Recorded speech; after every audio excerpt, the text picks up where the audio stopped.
Good afternoon, everybody. Welcome back to the Made Smarter conference. Hope you've enjoyed it so far this morning and enjoyed your chance to have a lunch break. We've got a fantastic discussion coming up in a world disrupted by COVID, in a world disrupted by Brexit. Business owners are facing unprecedented change and having to adapt. And what a time to be talking about, adopting digital technologies that can really affect those changes. So we've got an amazing panel, an amazing set of people. I can't do justice to introducing them. So I'm going to ask them to introduce themselves one by one, just give their name and then the name of their company, and then we'll sort of move into the discussion. Before we do that, there's a question function on your screens. Please bombard us with questions. These are all practitioners on this session who have adopted digital technologies, and they've got some great stories to tell about how they've used it in terms of making their businesses more resilient. So please use that question function, and we'd love to be discussing your questions up here live in the panel. So without further ado, I'll ask the panel to introduce themselves. I'll start with Julian.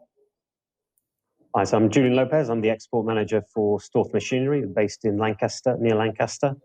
And we make machinery to handle animal slurry, so mostly in the agricultural sector. Excellent. Thanks, Julian. Patrick?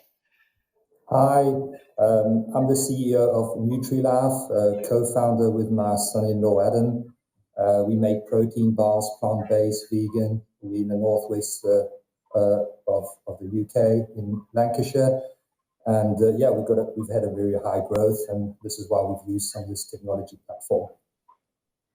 Superb. Excellent advert there. Thanks, Patrick. Louise? Hi, everyone. I work for Plastic Card Services, the Director of Marketing there.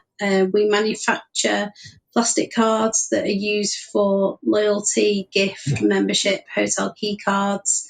So you'll probably see quite a lot of what we do within your own wallet and purses. And we also do associated services such as personalisation and mailings. Brilliant. Thanks, Louise. Chris? Hi, good afternoon. Chris Lever from Bindertex Advanced Materials Cutting, and we specialise in the precision slitting of composites and other raw materials. Fantastic. And last but definitely not least, Fadi. Hello, good afternoon, everybody. My name is Fadi Jarad. I am the co-founder and co-director of Sandstone Wirral Limited, which is a Sandstone dental practice. And we are a referring dental practice in the Wirral Peninsula. We specialise in dentistry, and I'll be looking forward to receiving your questions.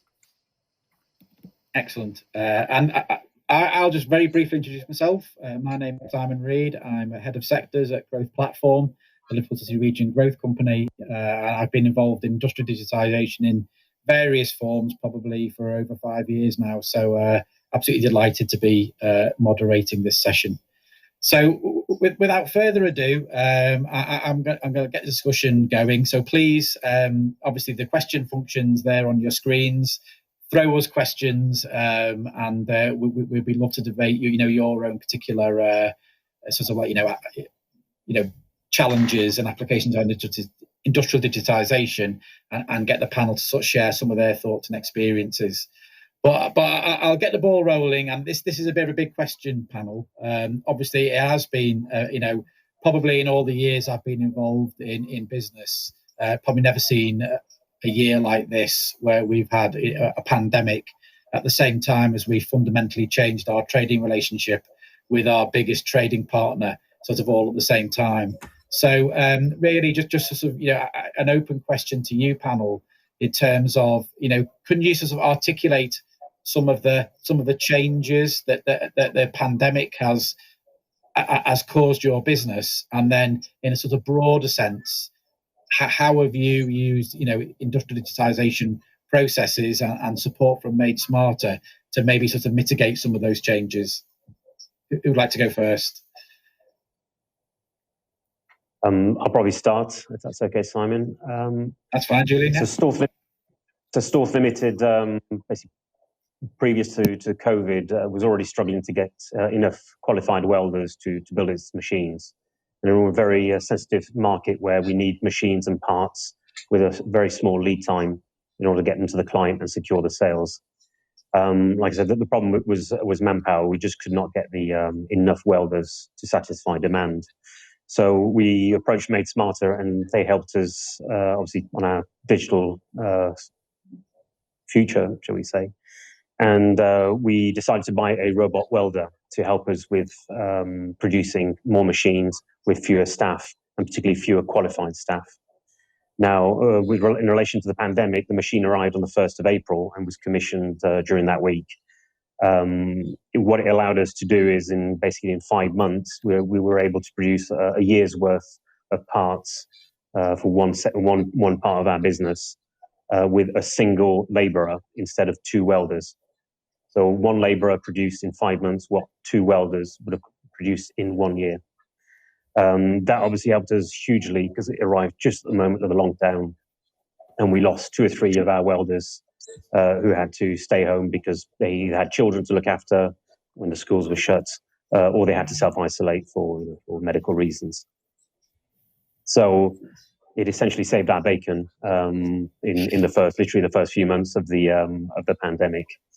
Since then, frankly, it's been a real success, and again, it's just kept us going in a lot of ways.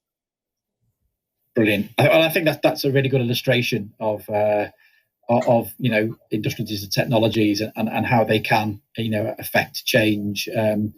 There's been a lot of talk about it being about productivity, but it's more than that. It's that ability, as you say, to sort of like remote operate at times of when you just physically can't have people in the factory.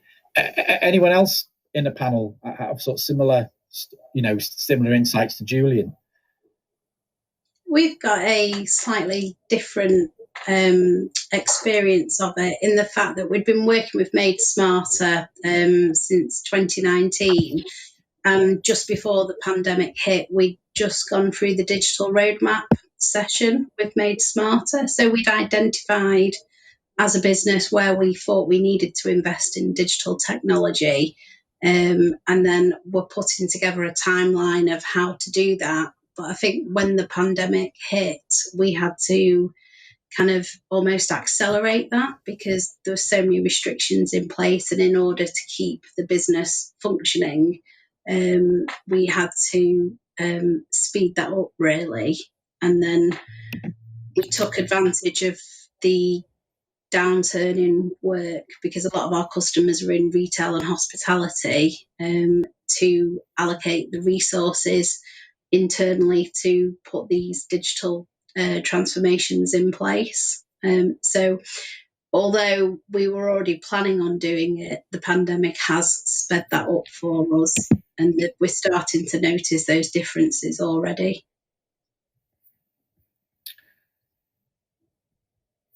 Brilliant. Anybody? Anyone else? That was a great insight, Louise. For us, it's a little bit different, I guess.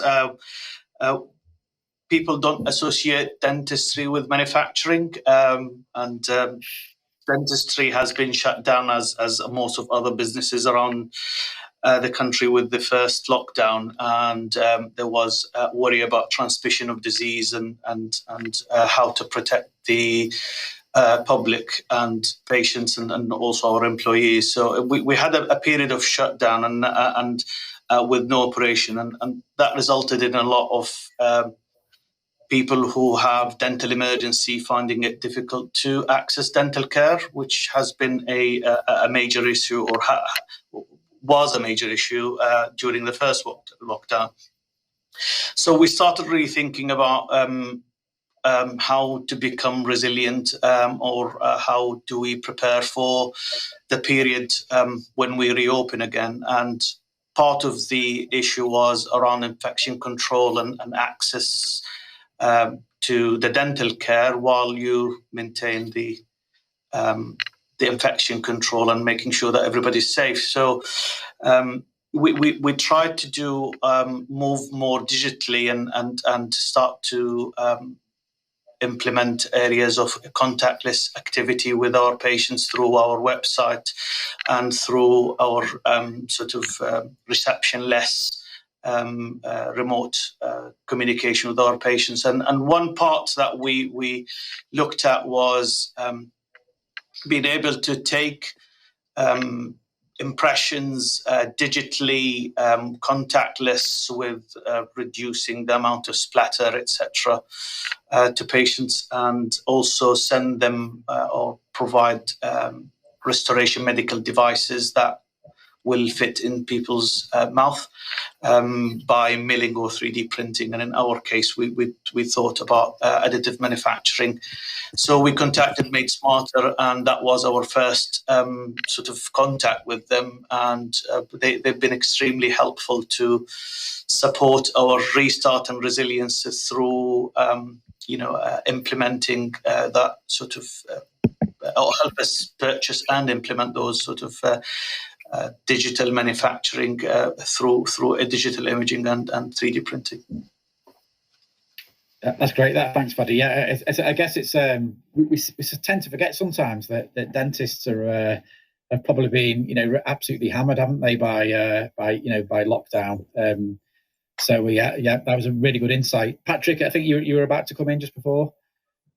Oh yes, I mean, from our point of view, we obviously started working on projects. We just finished our third project, obviously, with Made Smarter. It's been a blessing in disguise in a way, but I felt from a company point of view, we needed to digitize, we needed to have information at our fingertips. So obviously from our process control point of view, we use it really at grassroots level from a machinery point of view, from parameters to understanding how the machine functions, how they produce our products, now all the way through to the cloud, where we bring all that information into our Sage system. So what is, and indirectly what's happened with obviously COVID itself is, well, myself, I could just work from home and I know exactly how machine's working, all the way to the accounts, how much money we're making, if you could call it that. The other bit is it gives us process control, but within each department, they don't really necessarily have to go and walk on the line. They can see it in the visual world, isn't it? So on one hand is even our accountant had to work from home because she had young children. It helped her to be able to see what was going on in the factory in real time.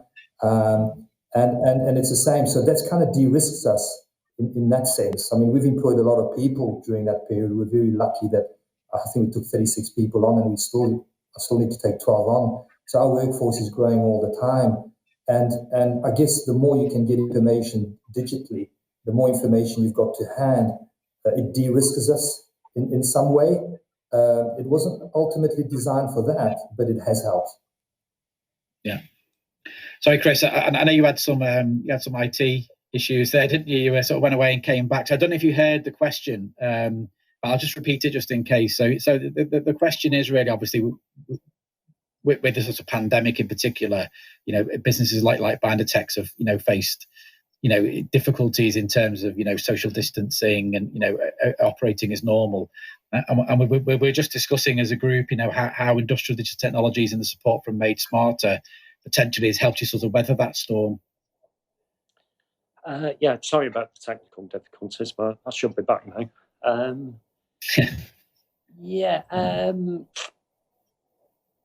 I mean, what has helped us weather the storm is we've had to kind of diversify from what we were doing before.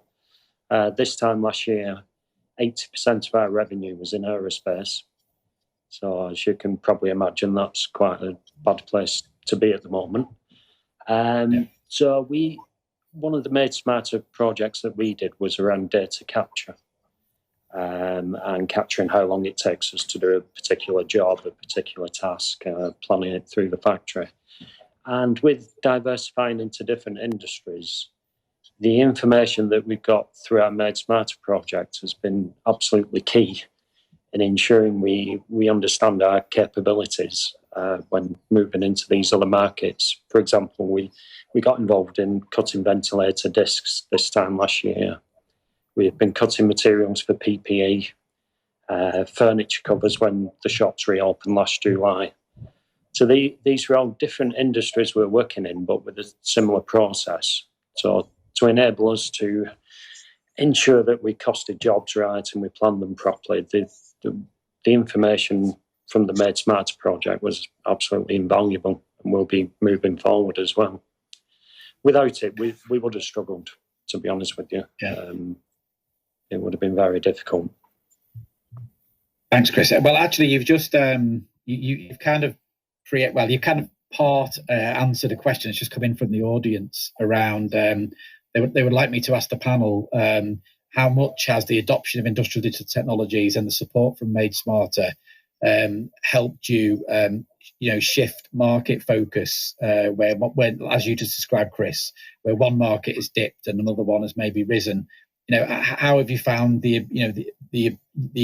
ability to pivot has been, improved by the adoption of Made Smarter type technologies? Don't know who'd like to go first. Yeah, I was just going to say for us, we had the key skills. We just couldn't, without it, we wouldn't have seen how we could, apply them and, how quickly we could do jobs or what it entails without looking through reams and reams of previous data, which probably wouldn't have happened, and we probably would have gone into it a bit blind. So that's kind of how it's helped us. It's given us a bit of foresight. Yeah. Anyone else on the panel, have you used these technologies to sort of maybe change market or, open up new market opportunities? Yeah, in the case of Storth, sorry. Oops, apologies. And then we've got two answers. Go, Julian, you go first. Okay. In the case of Storth, it hasn't actually opened new markets. What it's done is obviously having a robot welder has enabled us to manufacture quicker and cheaper, which means that certain products that we couldn't export before because of the cost of the machine, once you took into account logistics, now we're actually coming into the right price range. So suddenly it's increased the range of products we can actually sell abroad. So it partly answers the question. But yeah, effectively digitalization has changed the way certainly I do my work on the export markets. Yeah. Anyone else? Yeah, well, obviously, on our side, we use Made Smarter originally to help us to actually engineer a solution, and they made us think a little bit outside the box. They pushed the boundaries on some of the requirements to be able to get some support. It made us better. For us, we make bespoke products, and without that technology, I wouldn't have been able to produce those products. And in the last year, we went from a 1.3 million pound turnover to 3.2, and we're tracking on 5 million. And that's just in 12 months. And I think if you don't embrace that technology, for our point of view, it's a no-brainer. It makes you think different, and it progresses you.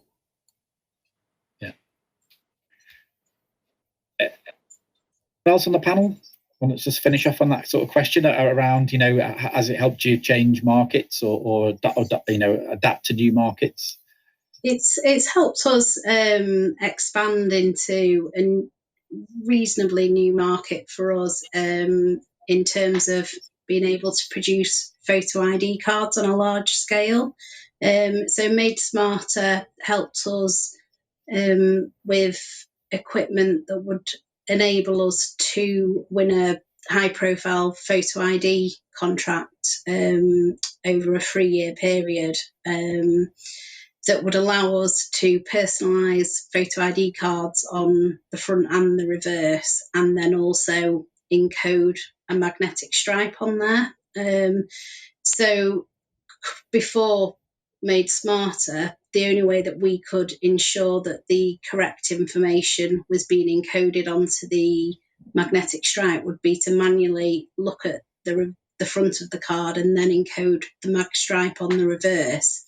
But with the help from Made Smart, we were able to buy a bespoke piece of machinery that reads the card, looks it up on the database in real time, and then encodes it correctly. So we're able to do, for this contract, around 500,000 cards a year, whereas, that would just be an unrealistic task to manually look at and do them 500,000 cards one at a time. It just wouldn't be a viable solution. So because we've been able to do that, we can also now take on more identification contracts. Great stuff. So another question's come in about importing and exporting. So I guess I'm aiming this at the businesses on the panel who export and import, which I appreciate might not be everybody. So the question is, as costs have risen in terms of both exports and potentially imports later this year, has the adoption of these digital technologies enabled you to bring your costs down to a point where you're still sort of competitive globally? Question. Who'd like to take that question? I'll start. So Storth obviously sells most of its products, about 80% of its products in the United Kingdom, and 20% on the export market. We're currently seeing a big increase in the price of steel by anything up to 40%. So that's had a big impact on our costs, but it's a global increase. So, in that respect, it's not affecting our prices. Obviously, the adoption of the robot welder essentially has made us more competitive in that we have the parts ready in stock. So when a farmer calls and says, my machine is broken, I need these parts, we're essentially one of the few companies, probably worldwide, who can actually supply them there and then. And that makes a big difference, particularly in the slurry sector, where when the slurry starts coming over the top of your Wellington boots, there's a certain degree of urgency. So, yeah, the machines certainly have helped a lot in that respect, and we're certainly focusing on actually increasing either the number of robot welders or making them work on a bigger range of products. To again increase productivity. So, Chris, in terms of binder techs, obviously the aerospace market is a global market. How have you found, cost differentials between you and competitors in other countries, and then how has that sort of played out in terms of reducing, the cost of manufacturing for you guys? Yeah, I mean, I can't quite put my finger on how it's helped us. Our export side is growing, and obviously it's been affected with aerospace slowing down with COVID. But I would say the technology is helping throughout the business. Look at costs and try and work out how we can, do things more efficiently, or areas that we're working really well in. So I would say it is helping because it's helping generally overall within the business. Because, I mean, our costs are pretty much the same whether we're selling into the UK, selling into Europe, or selling into China, if you like, our services. So it's having an impact overall in the business, which will, particularly when the market picks up again, it will definitely improve our service and offering, if you like, and make us more competitive, but not only competitive on price, but with lead times, efficiency and quality, etc. So overall, it will have a big impact, I think, and kind of work its way down to our export side as well. Yeah. Patrick or Louise or Fadi, any sort of insights from you guys in terms of exporting or importing, or how those costs might change? We're talking about an uncertain world. We don't know what's going to happen. Obviously, from April, then again July, there's going to be more customs checks on imported goods that potentially could be your raw materials, which could, either be stuck at the border or you're suddenly paying tax and VAT on you didn't appreciate before. So there's all sorts of anomalies coming in. Can you see how any of the Made Smarter changes you've made to your businesses could maybe alleviate any of that potentially? We are a very small practice, so we storage is a huge problem in general. But dental materials do come from Europe, from the States or Asia, and they to move away from the physical silicone impressions and materials that you need to use inside the mouth into a camera-based system, effectively, that 3-dimensionally take a picture of your teeth and gums and soft tissues, means that we don't have to worry about purchasing these items anymore. Also, the not knowing if the pandemic or the imports will be an issue during the pandemic or afterwards, but also made us able to be a bit more resilient in terms of we no longer need to rely on somebody to come to the front door and pick up our materials or our impressions coming from different parts of the country. It can be done digitally over wirelessly, so it improved our ability to service our patients. Apart from, I don't think you can export in dentistry apart from patients going to Turkey to sort out their teeth, which I don't really condone. Okay, Patrick, I think you're about to come in a bit earlier. Yes, we're still finding our feet with import and export as we're growing. I know there's certain costs coming through the business, which we're trying to hold fort for our customers, because we obviously want to retain the competitive edge on pricing. One of the big things that hit us is in the warehouse. I mean, our stock just shot through the roof. It was more of a cash flow issue than eventually, but we survived it. Because there was a lot of, obviously, scaremongering as well. So you landed up over the December period to January with our stock just going up to £700,000 from 300 grand. Actually, it was lower than that. So obviously, our third project with Made Smarter was all about looking at that and how we can streamline and get a lot more information on real-time data, what comes in, what goes out, what goes through the factory, and what comes out on the other hand, on the other end. And that third project was probably triggered by that, really. We probably would have done it at some point, but I think we fast-tracked it because obviously cash in the warehouse, it's no good to me. I'd rather have it in the bank as working capital, but we've had to do that. And I think since the project has been finished now, we just finished it the last week, I think it was, it's already reduced the stock by 200 grand, so there are big benefits, and we knew there were those benefits. So digitization in that format is more internally for us to see how we can manage all that more effectively rather than relying on manual systems. But of course, we are a growing company, so, but what I do find is implementing digital systems nowadays is not as expensive as it might have been once upon a time. So even though we are a growing company and we're still a small company, we seem to be able to find the money to do it, but it gives us great benefits, like I've just explained now, just in stock control. Louise, do you think the pandemic and our trading relationship with Europe changed? Do you think business owners and business managers would be more receptive to adopting digital technologies than maybe they would have been in a time of sort of relative stability? I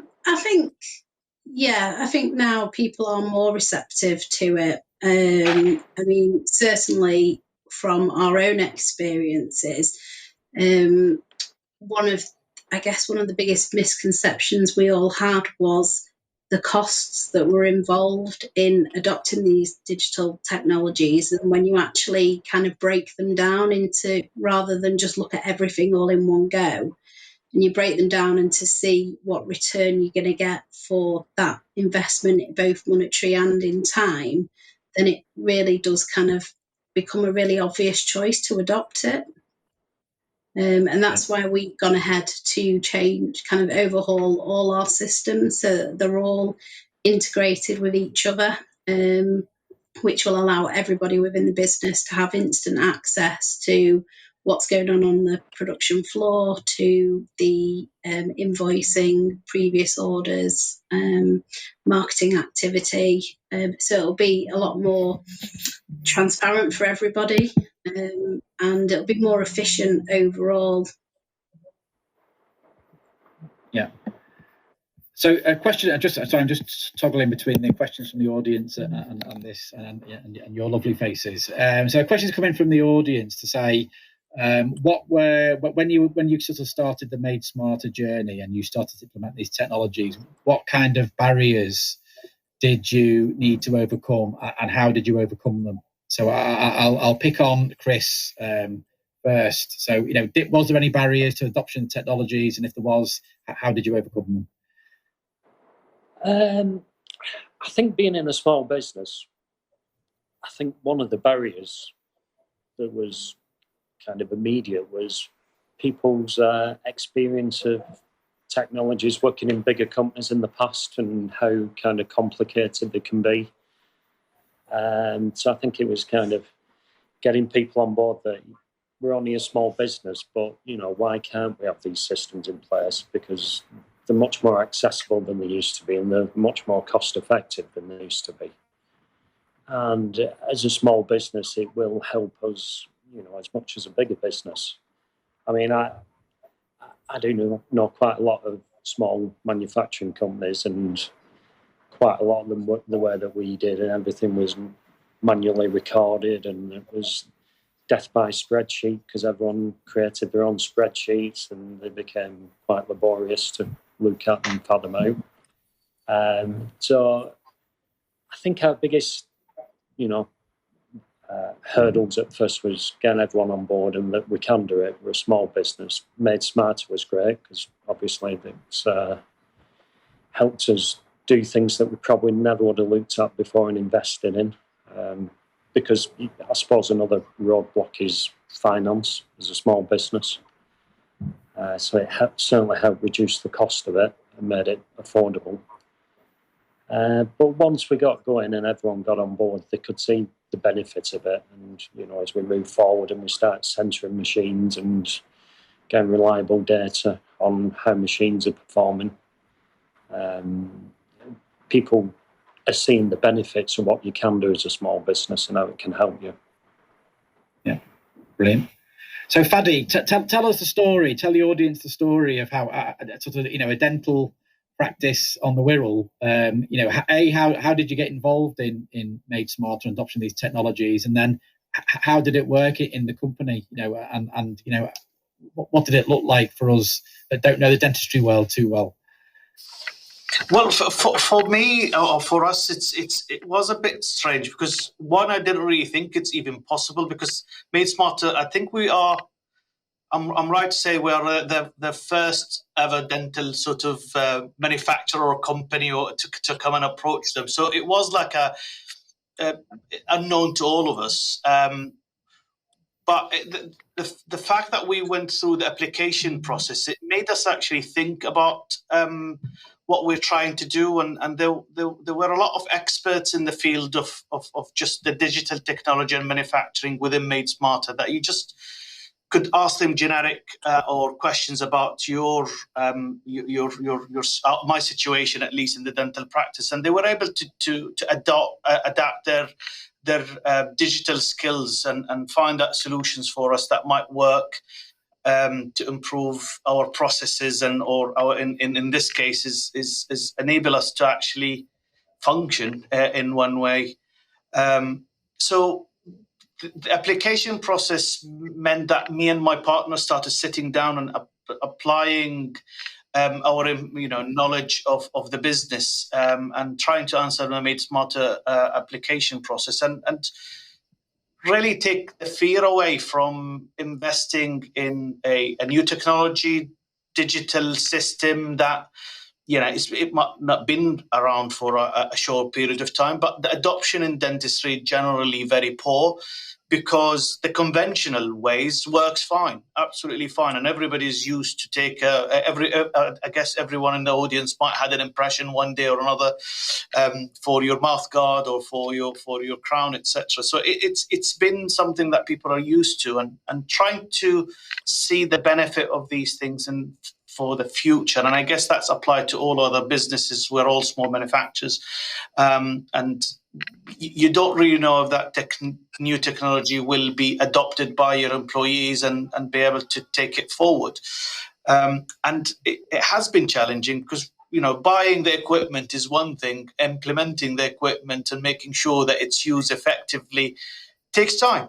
And that I think what we learned from our processes that when you apply for these things and when you look to buy these equipment or a new systems, we had to actually train our staff and put time aside to make it work for us. And it hasn't really been the fastest adoption, but equally I think MaidSmarter helped us out by making the project done in stages rather than really adopting and all the technologies at once. So we started with the digital impression side, and then later on we're going to the manufacturing side. So we could teach the staff and make them sort of train them to use the technology first. And what you don't really know is that when you adopt those sort of for us that new technology of digital impressioning, it opens up for us a new avenues with our patients, because the communication has improved with the patients. You are able to actually see things that you normally don't see in your mouth, and therefore you are able to actually improve that. Not just the communication, but the treatment modality that you could offer, because the patients coming back to us with new things that we don't even think about ourselves, because they want their teeth lighter, or they want to improve in their smile, or they want to have a better sort of bite, and these things enabled us, or MaidSmarter enabled us to explore, but equally worry less about the upfront investment with the new technology that we didn't know much about. Really, that's really interesting, that, Fad, because I think one of the fascinations I have with digital technologies is how it blurs the boundaries between sort of traditional sectors, and obviously in your case, there's people out there in the audience might not necessarily equate dentistry with manufacturing. But the what you've just described is and I know it's a bit of a buzzword in the manufacturing industry, the mass production of one, where you're doing very, very bespoke manufacturing for an individual mouth, and every mouth is different. So I think that's it's a really interesting analogy between dentistry and manufacturing. But Louise, sort of same question really. When Plastic Card Services started the MaidSmarter journey, what did it look like? What were the sort of barriers, and then how did MaidSmarter help you, overcome those barriers? When we first started, we kind of viewed it as just a one-off. We had a problem that we needed to address in order to win this ID contract, and MaidSmarter happened to be available and seemed to be a good fit. So we looked at it initially as a one-off thing, and it was only kind of through that process and the relationship that we built with MaidSmarter that we realised that actually we shouldn't look at this as a one-off project, and it gave us the reason to stop and kind of take a step back and look at everything. So we did the digital roadmap session with them, which was just invaluable, where we took various people from different departments and we all sat down and really kind of went through the business right from top to bottom, and literally created a wish list for everybody of are ideal for the business, and some were, unachievable, but we made the decision that we would put everything in there. And then initially we thought, this would be too expensive. It would be just too enormous a task to take on. We've been operating for nearly 30 years, so clearly what we're doing can't be that bad. Do we really need to make these changes? But then when we kind of broke it down, we realised that actually, if you take it piece by piece, it's not an enormous task that you first think. And with the financial support from Made Smarter, I mean, that's made a huge difference. It's allowed us to kind of start on this process rather than just plan for it. So I think we started quite naively in the fact that let's just look at it as a one-off. And, it was a brilliant thing for us as a business to kind of look at the long-term future of it. Yeah. Well, there's a question coming from the audience, and just for the audience out there, remember, you can still use the question function to post questions to us. But this is a question that's coming for Patrick from the audience, and this person would like me to ask you. It's kind of like building on the point that sort of Fadi has made in terms of the dentistry.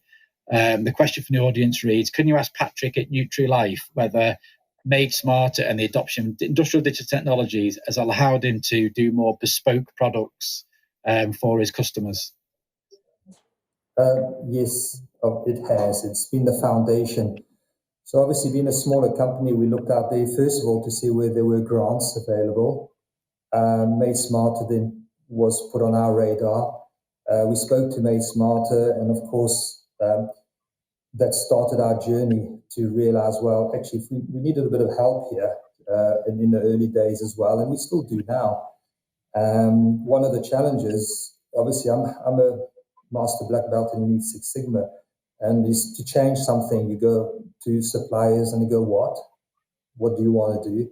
So one of the challenges, part of the digitizing process for us, is to have our machines working very differently for what we wanted to achieve on how we wanted to make our bars.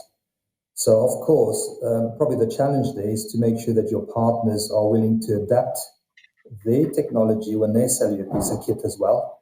Not just think, well, how can I adapt this modern technology as a platform on top of what you purchase? So the success for us is to integrate. That's the key. And I guess we used the funding, or the help we had to integrate. The big help from Made Smarter as well was obviously not just on the financial side, but also on the basis of actually you've got to meet certain requirements. So they actually make you think about digitization, and then we then say, how can we push the boundary? So they pushed us, we pushed the suppliers, we pushed ourselves, and of course that enabled us to do something special. And probably why you won't see any publication about what we actually do. Nothing personal. It's top secret. But that's it. So it allowed us we use that platform to better ourselves, to get more information out of what we needed to do to produce a better product. And we don't make one product for all. We made many products for everybody. So was our challenge. I hope that answers the question. Yeah, that's great. Thanks, Patrick. And so just coming to you, Julian. I'm not sure in terms of sort of slurry and whether there's a lot of like mass personalization of different types of farming machinery. But has it enabled you to do more bespoke work within Storth? Not really. The machine that we bought was essentially about increasing our production. So no. However, if I can sort of expand a bit on this, like I said, we got involved in Made Smarter for a production issue. But as a result of the digital workshop, we also realised that our manufacturing processes were not up to scratch, and the next stage is to actually digitalize the manufacturing processes. And I think that's going to make a big change in terms of what we can do in the future, in terms of new products and bespoke items for our clients. At the moment, to be honest, there's a limit to what we can do. Our processes are still very manual, very paper-based. Yeah. Well, there's a great question just coming from the audience. So again, audience, keep your questions coming. This is a great question. So the question to the panel is, and I'll throw it over to Louise first, if that's okay. Just give you a bit of time to think. The question is, based on your experiences over the past 12 months in these uncertain times, and based on your experiences of adopting these technologies and the use of Made Smarter, has that made you more hungrier to do more projects like this going forward? Would you do more, Louise? We've got quite a few projects in the pipeline. So we're working on one at the moment, and we're about to put together an application for the next one, which is almost like a follow-on. So as our roadmap was created, we looked at it for 1 year, 3 year, 5 year, and even 10 years down the line. Even though I'm sure what we're predicting we'd like in 10 years, technology will be massively different 10 years down the line.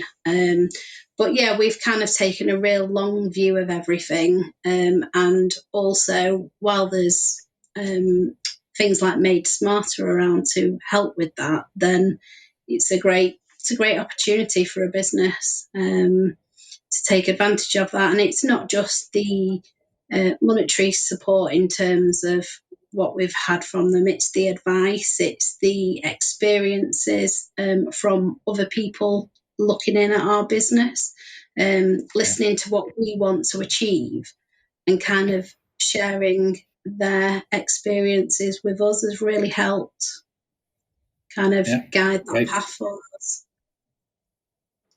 Chris, what about Bindertex? Are you hungry for more? Is this the start of a journey, or how much further can you take this? I'd say it's definitely a start of a journey in a new direction for the business and the way we work. We embarked on our first project. It was just over 12 months ago, which was the data capture one. But since then, we actually taken advantage of the digital intern that Made Smarter could offer us. So we applied for that, and this intern's currently looking at how we add sensors to machines to get a better idea of what's going on and correlate it with what's happening in the factory. Also, we've just embarked on another project where we've digitised a cutting process. Quite early stages on that, so we've kind of no results at the moment. But that will help open up new markets for us, and also offer our existing customers more services. But we do see it as kind of the start of this journey into understanding our business better and what's going on in manufacturing, how things are running, and eventually tie all this together in one place with real-time information of what's happening, and make improvements from there.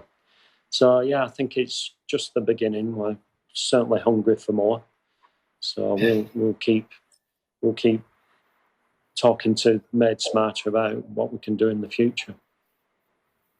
Brilliant. And Fadi, is there a world where I show my teeth to a webcam and you take sort of like readings remotely and then send me my dentures through the post? I mean, how far can you take it in your business? Here, it is scratching the surface. I think once you start going to that journey, you'll find that there is you're only taking one part of your business, and you see that the entire journey from the moment from the moment a patient contacts us to the patients sort of leave the building. There is things that we could do better. And yes, there is a world where you will be able to do things contactless. At least what we've started doing is that, maybe not from your home yet, but I think there is a bit on the consultation side where we can really adapt ourselves, where you can really talk to us remotely, and we started some of that where you talking with face-to-face with your doctor or your dentist may not really be helpful, but the examination side is normally where it becomes a problem, and that sort of digital technology can help us there. But there is also another side, which is the monitoring, that people don't really realize, that in the past you're relying on somebody's memory and my sort of written notes on a piece of paper what your mouth might look like. But now I have a digital record of your teeth. I have a digital record of your mouth. I can see exactly how much enamel you're losing on a yearly basis. I can see how much staining you're getting where your gum is, and that information, when we start analyzing that, it's extremely valuable to early monitor disease process, and eventually basically losing, people keeping their teeth longer. And when you want something from the dentist, which most of you would be terrified coming to see me, not because I'm scary, but most of you because people naturally don't like dentists. You don't know what you're getting, because in dentistry you take a manual impression and it goes to a lab and come back, and it's just you're stuck with what you get effectively. Where now we can really digitally design and show people what they might look, mocking it, and do rapid manufacturing prototyping. And I didn't even think I understood what rapid prototyping till we started really engaging in that process. So we can show people teeth in mock-ups, and they can really go and try them and come back and change them to their individual need. Or I can, Simon, take a picture of your teeth 10 years ago, and then when you lose your tooth down the line, I can recreate that, but from my old images that I have, where you might really fractured your tooth in a journey or on a scooter accident, like one of my patients this morning. Yeah. I think you're right there, Fadi. And just generally in society, I think what the pandemic has done has forced businesses of all shapes and sizes, of all markets, ways of interacting with the customer that wasn't the traditional, fly out to a trade show in Frankfurt, 3 nights in the hotel, subsistence allowance, that because obviously there's an expense to that and a carbon footprint to all that as well. So I think, in all walks of life, we're just looking at different ways of interacting with customers. So I think we focus a lot in the Made Smarter world on the actual sort of productivity enhancements and, process improvements. But sometimes it's just as simple as speaking to customers in different ways. And I think you just kind of covered that. So Patrick, from a Nutrilife point of view, how much further can you take this? What's your next steps on the Made Smarter journey? Oh, can I have Project 4, please? Yeah. I won't put you on the spot. But it's like an onion, isn't it? You kind of unravel it. I mean, we've invested in another production line now. It's going to take us to another level. And what will happen is that new level will probably want to upgrade the others too. And to me, it's a journey. You've got to go through it to experience it. And you can't think of everything all of the time. It just doesn't happen. You can think that, so we've got to a level now where we think, oh my goodness, I wish I had done that. But that's evolution, isn't it? That's we are doing pioneering stuff here. So I think there mustn't be a fear of going back and thinking, oh, I wish I had done that. So what we do is, the fourth project that maybe we'll speak to you guys about will rectify or improve, not rectify, but improve the other process that we did. And I think it'll just keep growing. I mean, because it's a mind opener. All our workforce have gone to a different level of working because we've opened their mind as well as a workforce. They've got, they've been able to progress through the organization. They're coming through with ideas of their own as well because they run these things, don't they, day in, day out. So, we kind of listen to that as well. So the team, in actual fact, is just broadening. And the more we got new skills have come into the business. When we started this project, we had 12 employees, and I've got 50 now, and I'm going to take another 12 on. So it's one of those where you have more brains now to actually get information out of. So yeah, for our point of view, it's if the Made Smarter program is there, we're just going to keep tapping. Well, leave some projects for other people, please, Patrick. So finally, Julian, from a sort of Storth point of view, in terms of the ongoing journey, where do you see your sort of your Made Smarter journey going in the next 12 months? Well, we have a second project at the moment, still in development. Essentially, the problem with the robot welder is that it put a lot of pressure on our cutting bandsaw team, and they can actually feed it fast enough. So we've actually in the process of upgrading our bandsaw so that it's fully automated and it can work unsupervised at night. So unfortunately, that's been delayed by COVID, and our supply is having trouble. But fundamentally, the big project we are now looking at is touched on a bit earlier, is a full MRP system to actually digitalize our production processes. And this is a big step for a company that essentially has a very, very low understanding of IT and is frankly very resistant to it. We've been working with paper processes for 25 years. However, we've gone from a lot of resistance to sudden acceptance of this and actually looking forward to it. So we're doing the initial steps, preparing the database, and then hopefully implementing in the next year a full MRP system. And while initially there's also resistance in terms of the cost of it, we've actually broken that down by actually looking at the cost of not implementing it.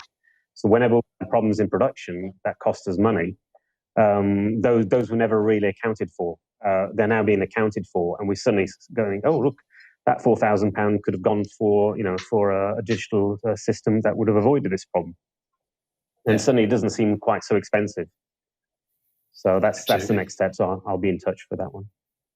Yeah.